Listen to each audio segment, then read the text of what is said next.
أستاذ خالد. أستاذ جواد، برأيك لماذا يشكك البعض بجدية موقف بعض القوى من الانسحاب؟ هل ستعترضون على التمديد فيما لو استدعى الوضع الأمني الداخلي أو الخارجي تمديد البقاء لهذه القوى؟ نحن ثقتنا كبيرة حقيقة برجال الجيش والشرطة، وممتدة من ثقتنا بأبناء شعبنا اللي قدروا أن يملون الساحة بفترات يعني متباينة في خلال فترة يعني بعد الحرب مباشرة.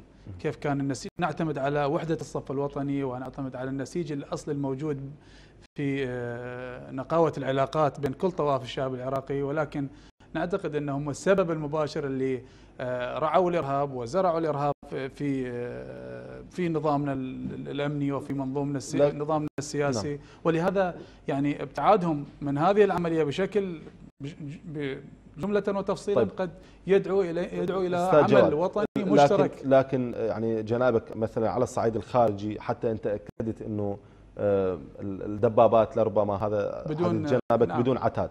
زين، موجودة صفقة 250 دبابة طيب بدون عتاد. تتحدث عن قضية ما يتعلق بالمدفعية، لربما هناك عدم جهوزية فيما يتعلق القوة الجوية. القوة، خليك من هذا الجانب، القوة الجوية لربما هناك أيضا ما يتحدث عن عدم جهوزية لمراقبة كافة الأجواء العراقية. يعني فهل الاعتماد على محبة يعني خروقات قد تكون خارجية، إرهابيين كانوا يتم من خارج العراق؟ المعاني والقيم العليا مهمة جدا ومعايير ينبغي أن ننطلق منها.